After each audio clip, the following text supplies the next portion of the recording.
예, 성경 보겠습니다. 에베소서 4장 11절에서 12절 두 절만 보도록 하겠습니다. 에베소 4장 11절과 12절 한 목소리로 같이 읽도록 하겠습니다. 11절과 12절입니다. 같이 보겠습니다.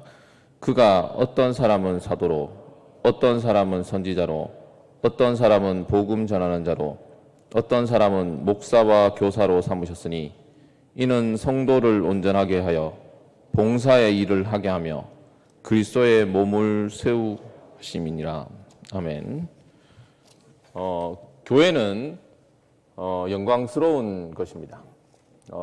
성경에서 우리가 흔히 우리 눈에 보이는 우리의 연약한 시력에 보이는 그런 교회의 모습이 아니라 하나님이 보시는 교회, 그리고 하나님이 평가하는 교회, 그리고 사도가 말하는 그 교회, 바로 우리가 그리스도의 몸된 지체로 있는 그리스도의 몸인 교회는 영광스럽습니다. 영광스러워서 에베소서에서는 성도들을 향해서 바울 사도는 너희가 하나님의 영광과 찬송이다. 교회가 하나님의 영광과 찬송이라고 그 에베소 1장에서 말하고 그리고 우리가 오랜 시간 전에 살펴본 것처럼 너희가 교회가 그리스도의 충만이다. 그리스도의 신비다. 이렇게 이제 얘기를 하고 있습니다.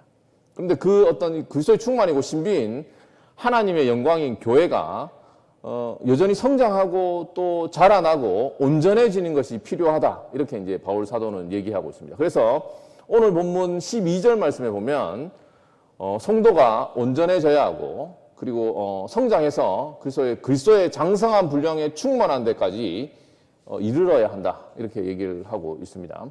그런데 이제 그렇게 하기 위해서는 어떻게 해야 될까요? 하나님께서 그렇게 하기 위해서 우리에게 무엇을 주실까요? 은혜를 주시죠. 하나님의 은혜 없이는 교회가 하나님의 영광이 되는 것, 신자가 그리스도를 닮는 것, 이런 것들은 불가능하거든요. 그래서 그리스도의 몸된 지체로서 우리가 하나님의 그 자녀답게 그야말로 하나님의 영광과 찬송이 되기까지, 우리가 단순히 하나님을 찬양하고 영광 돌리는 노래를 부르는데 그치는 게 아니라 찬송도 중요하지만 우리 자체가 하나님의 영광과 찬송이 되는 데는 하나님의 은혜가 필요합니다.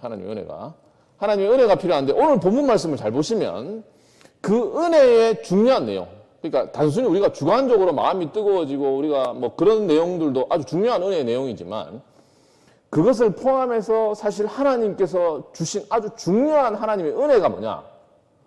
바로 우리를 위해서 우리를 섬기고 말씀을 전하고 아니면 여러분 자신이 아마 그런 도구들이나 통로가 될 텐데 하나님께서 세워주신 직분 또는 직책입니다.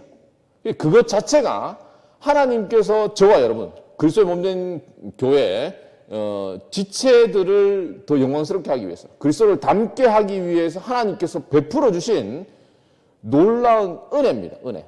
우리가 흔히 제가 지난 시간에도 얘기 드렸지만 질서, 그러니까 우리 질서라고 표현했지만 여러 가지 교회에서 하나님께 세워 주신 여러 가지 직분이나 그것으로 말미암는 질서라든가 질서로 표현되는 그런 것들을 우리가 생각할 때 뭔가 우리가 이게 신앙의 이질적인 것이라고 생각하는 경우가 있거든요. 그러나 사실 그렇지 않습니다.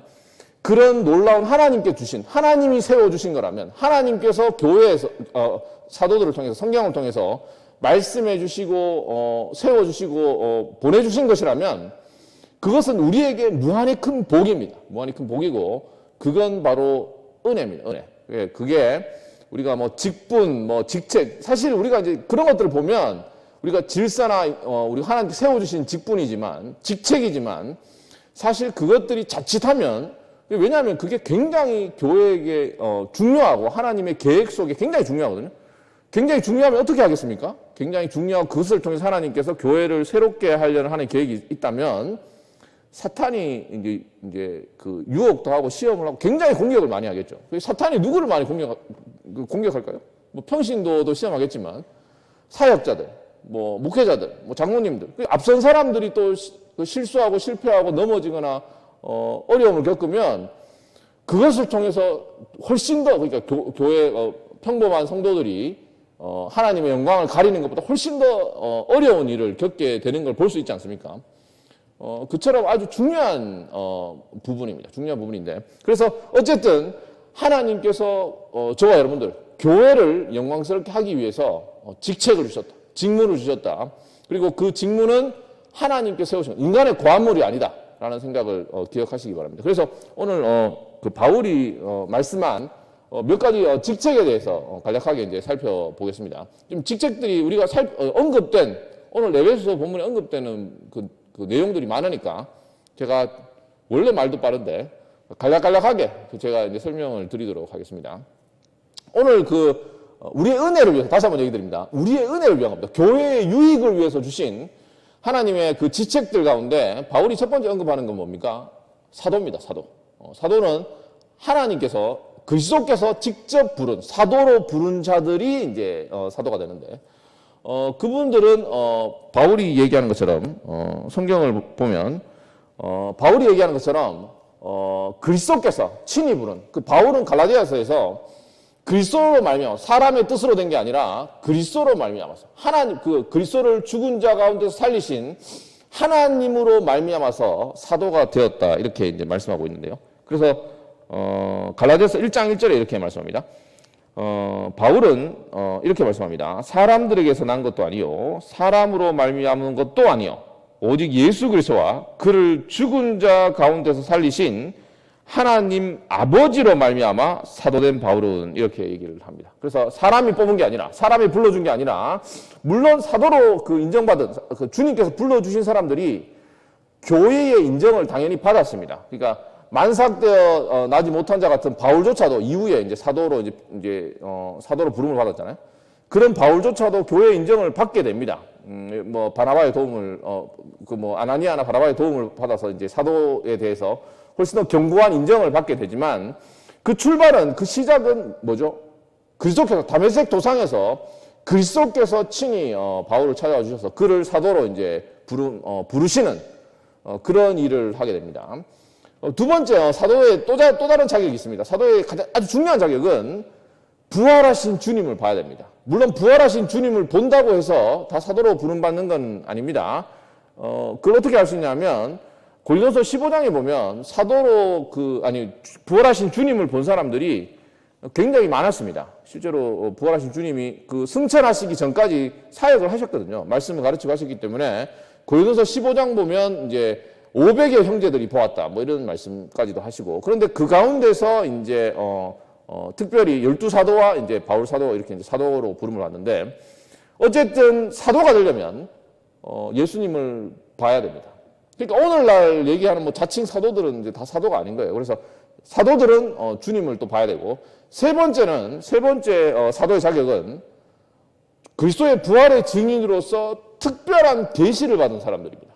특별한 계시를 받은 사람입니다. 물론 이 내용은 제가 사도적 조회할 때 말씀드렸는데 특별한 계시를 받은 사람들이고 마지막으로 사도들은 어떤 사람이냐면 자기의 사도직을 기적이나 표적을 통해서 뒷받침할 수 있는 사람이어야 됐습니다. 그러니까 쉽게 해서 기적을 행할 수 있는 사람이어야 돼요. 그래서 이 네 가지 조건, 주님께서 친히 부르셨고, 그러니까 주님께서 친히 불렀다는 교회의 인정이 있어야 되고, 두 번째는 부활하신 주님을 봐야 되고, 그리고 세 번째는 특별한 계시를 받아야 되고, 자기가 특별한 계시를 받아야 되고, 네 번째는 이제 기적을 행하는 그런 사람들이 사도입니다. 왜 이런 자격이 중요했냐면 그 당시 초대교회, 지금도 자칭 사도라는 사람이 있지만 초대교회, 그러니까 사도들이 활동하는 그 당시에도 자칭 사도와 거짓 사도들이 있었습니다. 그래서 그 거짓 사도들이 교회를 굉장히 어지럽혔습니다. 교회를 굉장히 어지럽혔고 잘못된 복음, 다른 복음, 거짓 복음을 전했기 때문에 이런 어떤 사도 자격이 굉장히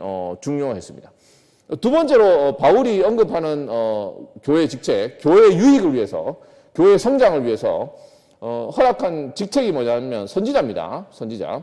이 선지자는 하나님의 계시를 받은 사람이잖아요. 하나님의 계시를 받은 사람들인데 그러면 사도와 어떤 차이가 있습니까? 사도와 어떤 차이가 있냐면 선지자는 부활하신 주님을 직접 보지 않아도 됩니다. 부활하신 주님을 직접 보지 않아도 되고 기적을 행하지 않아도 됩니다. 기적을 행할 수 없어도 되고 단 어떤 한 가지 조건이 필요하냐면 성령이 직접적으로 그들을 사로잡거나 역사하셔가지고 계시를 받은 사람들입니다. 대표적으로 성경에 보면 선지자 신약 시대 보면 우리가 구약에도 선지자들이 있지만 신약 시대 보면 선지자들이 있는데 대표적으로 빌립의 네 딸 사도행전에 나오죠. 빌립의 네 딸이 나옵니다. 뿐만 아니라 아가보라고 하는 사람이 있습니다. 아볼로죠. 아볼로가 있습니다. 아가보가 있습니다. 아가보, 사도행전에 보면 아가보는 예루살렘에서 안디옥에 와서 이제 예언을 한 사람인데 어떤 예언을 하냐 하면 초대교회 당시에 큰 흉년이 나타날 거라는 예언을 한 적이 있습니다. 그래서 큰 흉년이 나타날 거다. 그러면서 큰 흉년이 나타날 것이고 그 흉년이 글라우디오 때 일어날 것이다라고 예언을 합니다. 오늘날에도 뭐 여러 가지 뭐 시대의 흐름을 보고 아니면 정치적인 뭐 그런 것들을 보고 여러 가지 이제 예언을 하는 사람들이 있습니다. 뭐 목사님들도 있고 여러 가지 사람들이 예언을 하는 경우도 있는데 성경의 가르침에 따르면 이 신약 성경이 완성되고 나서 선지자직은 더 이상 존재하지 않습니다. 다른 말로 표현하자면 이 성경 이외에 추가되는 새로운 계시의 내용은 존재하지 않습니다. 제가 이제 말씀을 이렇게 전할 때마다 이런 직통 계시에 대해서 거부하는 말씀을 굉장히 이렇게 여러 번 이렇게 간간히 말씀드린 것 같은데 아주 중요합니다. 뭐 여러분 우리 교회 가운데는 없겠지만 여러분 가운데 혹시 뭐 어디서 뭐 예언을 한다라든가 뭐 예언의 은사가 있다라든가 아니면 새로운 계시가 있다라는 이런 가르침이나 집회는 굉장히 위험합니다. 여러분 교회 역사를 보면 많은 예언자들이 있었거든요. 그 많은 예언자들이 있었고 그 예언자들이 굉장히 좋은 마음으로 그 당시 잘못된 교회들, 뭐 잘못된 교회 지도자들을 비판했습니다. 그리고 그 비판은 제가 보기에 그리고 그 당시 사람들이 보기에 상당히 타당했습니다. 그리고 시대의 흐름을 상당히 그럴듯하게 잘 읽어냈습니다. 그러나 그 결과적으로 봐서는 그들은 결국 선을 넘고 하나님의 교회의 영광에 굉장히 악영향을 끼쳤습니다. 그러니까 교회 역사에서 성경 이외의 다른 계시를 주장하는 사람들은 결국 다 성경의 선을 넘어서 실패했던 사람들입니다. 그렇거나 아니면 내가 그때 얘기한 건 지나쳤다. 나의 어떤 내적인 감동 아니면 성령의 감동이나 느낌이나 이런 주관적인 체험을 내가 지나치게 강조한 게 아니냐 이렇게 이제 후회를 하는 경우가 굉장히 많았습니다. 그래서 결론적으로 성경에서 여기서 우리가 살펴본 이제 뭐 사도 그리고 선지자 이런 직분은 초대 교회의 한정적인 직분입니다. 오늘날은 이제 사도나 선지자가 존재하지 않는다는 거죠. 그래서 만약에 여러분들이 주변에 그분이 아무리 뭐 경건하고 뭐 뛰어나고 영적으로 카리스마가 있든 어쨌든 간에 누구든지 간에 새로운 계시를 주장하는 사람은 굉장히 조심해야 됩니다. 그런 집회나 이런 것들은 아무리 뭐 은혜롭고 뭐 놀라운 일이 벌어진다 하더라도 절대 가서는 안 됩니다. 그러니까 제가 이런 말을 하는 것은 제가 지난 시간에 성령의 그 자유와 질서에 대해서 말씀드렸잖아요. 그래서 성령께서 우리의 삶을 어떻게 인도하실지 모르잖아요. 우리의 내적 감동을 주시고 늘 감동을 주시고 우리는 그런데 열려 있어야 됩니다. 우리 예배 가운데 열려 있어야 되고 놀라운 감동을 주시고 말씀을 조명해 주시고 번뜩이는 깨달음과 어떤 하나님 말씀을 잘 깨닫게 해주실 때도 있잖아요. 그리고 우리 삶을 놀랍게도 새로운 대로 인도해 주시고 그게 큰 복으로도 이어질 경우가 있습니다. 그러나 그것은 성경의 내용에 추가적인 것을 더하는 계시가 아닙니다.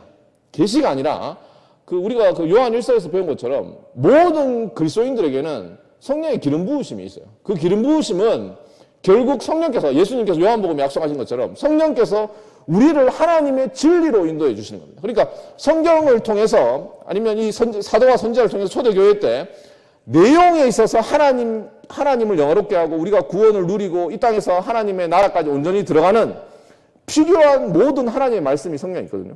그러니까 그 말씀을 우리의 삶에 순간순간 세세하게 적용시켜주고 생각나게 해주고 우리에게 감동을 주시는 그런 구체적이고 인격적인 사역들은 늘 있어왔고 언제나 있었습니다. 그러나 그런 어떤 주관적인 감동이나 체험을 지나치게 강조하다가 아니면 자기의 느낌을 지나치게 강조하다가 성경 이외의 다른 내용이 주어질 수 있다. 그러니까 자기의 느낌이나 생각 같은 거 있죠. 그런 것들을 성경의 계시에 더하는 것은 교회 역사상 굉장히 위험했습니다. 그걸 기억하시기 바랍니다. 그래서 저희 교단 같은 경우에도 여러 가지 다양한 은사들이 있잖아요. 뭐 방언 같은 경우에도 사실 논쟁이 되고 이렇게 하긴 하지만 사실 우리 교단의 입장에서 방언에 관해서 어떤 의미에서 열려 있다고 할 수 있습니다. 방언을 하고 이런 거에 대해서 문제를 삼지 않는데 예언의 은사, 그러니까 새로운 계시의 통로로서 예언에 관해서는 굉장히 엄격하게 거부를 하고 있습니다. 그러니까 예언을 받는다, 뭐 예언을 주장한다 이런 입장들은 그러니까 저희 교단에서도 그러니까 거부하고 반대하는 입장이다. 뭐 이렇게 생각하시면 되겠습니다. 세 번째로 이제 바울이 언급하는 직책 가운데 그러니까 사도와 선지자는 뭐다? 초대 교회 때 한시적인 일시적인 직분이었다. 그러니까 굉장히 중요하고 교회의 토대를 놓고 어떤 그 사도적 교회, 참된 하나님의 교회에 말씀의 기초를 놓는 아주 중요한 직책이지만 그 시대 이후로 성경이 완성되고 나서는 존재하지 않는 직분이다. 한시적인 직분이다. 이제 이렇게 생각하시면 좋겠고. 세 번째로 이제 언급되는 직분이 복음 전하는 자입니다. 성경 보시면 나오죠. 11절에 복음 전하는 자가 있습니다. 이 직분도 해석자들의 입장이 조금 다양하긴 한데 이 직분도 초대교회의 한정적이다. 이렇게 이제 이해를 합니다. 여러분들 이렇게 생각할 수 있을 것 같아요. 여러분들 가운데 복음 전하는 자가 일시적이다 그러면 전도를 하는 걸 가리키는 게 아닙니다. 오늘날 의미의 뭐 전도를 하는 걸 전도인이나 아니면 뭐 전도사님을 얘기하는 게 아니고 여기서의 전도, 그 복음 전하는 사람에 가까운 사람은 누구냐면 대표적인 예로 성경에 보면 빌립이나 사도행전 빌립이나 아니면 디도나 디모데가 있습니다. 실제로 성경에서 디모데를 가르쳐서 복음을 전하는 사람이라고 그렇게 이제 얘기를 하고 있습니다. 성경에 보면 디모데 전서를 보면 디모데 후서를 보면 이렇게 얘기합니다. 그 디모데에 관해서 디모데 후서 4장 5절을 보면 이렇게 말씀합니다.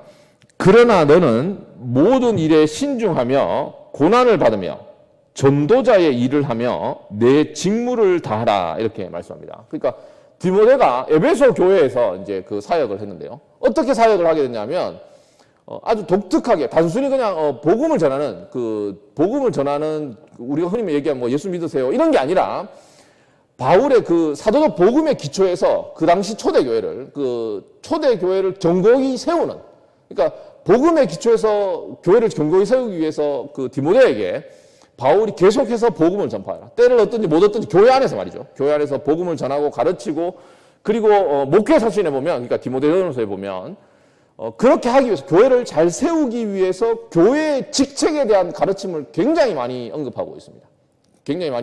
그래서 장로님을 세우고 교회 감독을 세우고 그리고 그 장로님과 감독의 자격이 뭔지 그리고 집사의 자격이 뭔지 이런 것들을 디모데를 통해서 교회에 가르치고 전파함으로 말미암아서 초대교회, 아직까지는 연약한 초대교회, 말씀은 단 한 번에 주어진 그 복음의 말씀이 있지만 그 말씀의 기초에서 교회를 굳건히 세우는 그런 아주 독특한 일을, 그러니까 그러니까 소위 말하는 사도직의 개성은 아니지만 아주 사도로부터 특별하게 어떤 세움을 받아서 놀라운 은사와 능력으로 그 당시 교회를 이단에 맞서서, 이단이나 잘못된 가르침에 맞서서 교회를 굳건히 세우는 역할을 한 사람들이 여기서 말하는 복음 전하는 자다.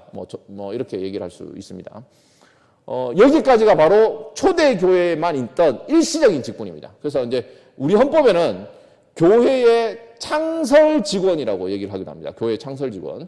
그러면 이제 두 가지가 나왔죠. 이제 목사와 교사라는 게 있는데 이 직책은 흔히 이제 교회 헌법에서는 항존직이라고 그러죠. 항존직. 그러니까 예수님께서 재림하실 때까지 물론 초대교회부터 예수님이 재림하실 때까지 존재하는 직분입니다.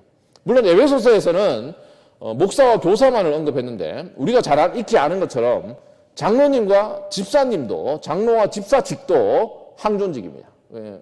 목회서신에 나오는 그 집사직도 이제 항존직인데 이 직분은 이제 여기 바울이 얘기한 것처럼 목사와 교사라는 이 직책은 계속해서 하나님께서 교회를 세우기 위해서 이제 주신 직분인데, 이 목사와 교사, 오늘 본문에 보면 목사와 교사라고 되어 있죠. 목사와 교사라고 되어 있어서 목사직과 교사직을 따로 다른 직분으로 이해하는 경우도 있지만 일반적으로는 이제 교사, 하나님의 말씀을 가르치는 직책을 일반적으로 목사에 포함시켜서 이해를 합니다. 그래서 목사님이 교회에서 이제 하나님 말씀을 가르치잖아요. 담임 목사님 말씀을 가르치고 그리고 그 말씀대로 목양하는 그 직책을 바로 이제 가르치는 걸로 그렇게 이해를 하면 좋겠습니다. 그래서 여러분 보시면 여러 가지 다른 직분, 물론 다른 직책들도 있습니다. 뭐 장로나 집사 직책도 있지만 특별히 오늘 그 에베소서 말씀에 있는 것처럼 교회를 경고하기 위해서, 그리스도의 몸된 교회를 세우기 위해서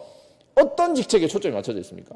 어떤 직책을 물론 다른 직책은 에베소서에 언급하지 않지만 어떤 직책을 강조해서 언급하고 그것만 사실 실제로 바울은 에베소서에서 그 직책만 얘기하는데 이 모든 직책들이 말씀과 관련된 직책임을 잊으시면 안 됩니다. 그래서 목회자는 그 목사님은 하나님의 말씀으로 그 양들을 먹이고 그리고 이제 그 잘못된 가르침에 맞서서 거짓 이리들 있죠. 영혼을 노력하는 거짓 이리들에 맞춰서 그들을 보호하고 그리고 그뿐만 아니라 물론 장로의 역할들 다스리고 그들을 양을 치고 영혼을 경성하고 그 영혼을 책임져서 그 영혼을 하나님의 그 자녀답게 만들고 인도하는 그 모든 역할을 포함하는 그런 직책입니다. 목사라는 직책 자체가 목자에서 나오잖아요. 목자에서. 그래서 양들을 푸른 초장과 실만한 물가로 잘 인도하는 그리스도를 따라서 잘 인도하는 역할을 하는 것 그게 바로 이제 목사의 직책이다 이렇게 얘기할 수 있겠습니다. 그런데 이 직책들이 바울이 언급하는 그 정말 영광스러운 교회를 위해서 소개하는 직책들이 이것만 있는 게 아님에도 불구하고 특별히 사도, 선지자, 복음 전하는 자, 목사, 교사 그러니까 라고 얘기를 한 것은 잘 보시면 하나님의 양들과 그 교회가 그리스도를 형상을 담고 그리고 그리스도의 몸으로 자라나기 위해서 하나님의 말씀이 얼마나 중요한지를 가리키고 있습니다. 그래서 그 말씀을 통해서 여기 보시면 우리가 읽진 않았는데 그 이후에 이어지는 내용을 보면 성도들이 온전하게 되는 것 그리고 봉사의 일을 하는 것 그 모든 것들이 하나님의 뜻과 말씀의 기초에서 이루어져야 하는 것을 알 수 있습니다. 그래서 그리스도의 몸을 세우려 하심이라고 말씀하고 뿐만 아니라 우리가 어떤 교훈의 풍조, 헛된 교훈의 풍조에 그 요동하지 않기 위해서 하나님의 말씀을 가르치는 이런 직책들을 아주 강조하고 있습니다. 그리고 이제 굉장히 이런 말씀을 가르치는 직분, 그리고 말씀을 따라서 다스리는 장로의 직분에 대해서 성경은 굉장히 높은 명예와 존경을 표합니다. 성도들에게도 그렇게 하라고 얘기를 합니다. 왜 그렇게 하라고 하겠습니까? 당연히 그런 직책들이 위계 질서나 계급이기 때문이 아닙니다. 그러니까 엄격한 뭐라 그럴까 조직이기 때문이 그런 게 아니라 위계 상하 계급 관계이기 때문이 아니라 우리가 하나님의 말씀을 여러분 한번 생각해 보시기 바랍니다. 여러분이 그 목사님에 대해서 아니면 장로님에 대해서 존경하는 마음이 없다. 저 인간 이렇게 생각한다면 그들의 어떤 다스림과 말씀이 귀에 들어오지 않겠죠. 그러니까 저와 여러분의 영적 유익을 위해서라도 물론 존경할 만하죠. 다들 존경할 만하지만 유익을 위해서 그들을 굉장히 존경해야 됩니다. 굉장히 존중해야 됩니다. 단순히 이 하나님 말씀은 지적으로 지식을 전달하는 학원 선생님이 아니지 않습니까? 가르치는 역할로의 목사님은 학원 선생님이 아니거든요. 정보를 전달하는 게 아니고 말씀으로 그들에게 그 하나님 생명의 말씀을 전하고 그 말씀을 앞서 살아내고 몸을 보이는 역할이잖아요. 장로님도 마찬가지고. 그렇기 때문에 굉장히 존중해야 됩니다. 그래서 기억하실 게 있습니다. 성경의 직책들에 있어서 그 직책과 직분에 있어서 질서상 중요한 직분이 있습니다. 질서상. 그러니까 이게 더 다른 의미가 아니라 질서상 그러니까 영향력이 더 큰 직분이 있는 겁니다. 영향력이 더 큰 직분은 뭘까요? 말씀을 직접적으로 다루는 직분입니다. 당연합니다. 그리고 그런 직분이 중요한데 그런 직분이 중요하다고 해서 직책이 크다고 해서 그것은 다른 직책들 그러니까 그리스도의 몸된 여러 지체들 있잖아요. 그리고 여러 직무들이 있고 집사님들 같으면 주로 이제 봉사의 직무로 이제 제안해서 설명하는데 그런 직책이나 직무들 아니면 우리가 보기에는 아무 역할도 없는 성도들까지 있을 수 있잖아요. 그러니까 실제로 직분이 없다거나 아니면 큰 직책이 없다거나 이렇게 해서 직무가 없는 지체들조차도 굉장히 중요하겠죠. 물론 하나님이 보시기에 당연히 그리스도의 몸된 지체로서 어떤 사람도 어떤 지체들도 사실은 필요 없는 지체들은 없지만 그럼에도 불구하고 이런 말씀을 다루는 직책들 그리고 말씀을 적용해서 성도들을 다스리고 목양하고 돕는 직책들은 굉장히 중요한 직책들입니다. 그래서 이런 직책들이 있다는 거 기억하시면 좋겠습니다. 그래서 이것을 우리에게 적용해 보자면 여러분 개개인에게 한번 적용해 보시기 바랍니다. 여러분이 어떤 직책과 어떤 부분과 어떤 은사를 갖고 있습니까? 만약에 그 직책과 그 은사들이 만약에 영향력이 큰 은사가 있을 겁니다. 영향력이 큰 자리가 있을 겁니다. 아마 교역자, 만약에 유치부 이제 그 여름 행사라는데 그 교역자라면, 교사라면 얼마나 큰 영향을 끼치겠습니까? 장로님이라면, 목사님이라면 얼마나 큰 영향을 끼치겠습니까? 그런 자리에 있다 하더라도 그 자리는 결코 우리가 자랑할 게 아니라 섬길 직분입니다. 섬길 직분이고 은혜로 우리는 그 자리로 부름을 받았고 우리가 갖고 있는 것, 소유하고 있는 것, 우리의 자리나 능력이나 은사나 돈이나 사회적 지위나 그 모든 것은 하나님께서 은혜로 주신 겁니다. 만약에 여러분이 일반적인 여러분의 사회와 가정에 사는 것이라면 그 가정과 사회를 복되게 하시기 위해서 주어진 것이고 교회 안에서 여러분에게 주어진 직책이라면 그 직책은 그리스도의 몸된 교회 그리고 지체들을 돕기 위한 것임으로써 결코 자랑할 수 없는 것입니다. 그런데 만약에 여러분이 별 볼 일 없는 직책이다. 그리고 그 직책에서 물러났다. 만약에 어떤 은사, 내가 생각해도 별 볼 일 없는, 영향력 없는 은사와 아니 어떤 은사도 갖고 있지 않다라고 느낀다면 여러분 그런 것으로 말미암아서 다른 사람을 원망하거나 아니면 뭐 부러워하거나 이렇게 할 필요가 없습니다. 왜냐하면 그 자리로 부르신 분은 하나님이시기 때문에 하나님께서 여러분을 그 자리로 부르셨고 그 자리에 우리가 연약하고 부족한 자리에 있다 하더라도 그 자리를 통해서 하나님께서 큰 영광을 받으시고 그리스도의 몸된 교회를 하나님의 영광과 찬석으로 만들어 가실 겁니다. 그래서 사람을 자랑하지 마시기 바랍니다. 사람을 자랑하지 마시고 자기가 그 자리에 있지 못한다고 하더라도 원망하지 마시고 이런 부르심이 오직 하나님의 은혜로 부르신 것이다. 그리고 이 모든 직책을 한번 생각해 보십니다. 사도든 아니면 선지자든 이 모든 것이 우리에게 주어지지 않았다 하더라도 그 놀라운 사도를 선택하시고 부르시고 인도하시고 준비시키시고 은사를 베푸시고 그렇게 하신 게 왜 그렇겠습니까?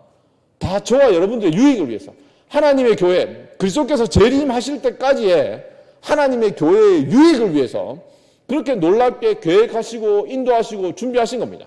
그래서 우리 교회 안에 어떤 사람에게 아니면 앞선 사람들에게 놀라운 은사와 복을 주신 것은 단순히 저 사람이 신앙생활을 잘해서 복을 줬다 이런 게 아니고 저와 여러분 더 나아가서 우리 교회의 유익을 위해서 하나님의 교회의 참된 복과 유익을 위해서 그 사람에게 은사를 주신 겁니다. 왜 그 사람에게 은사를 주신 겁니까?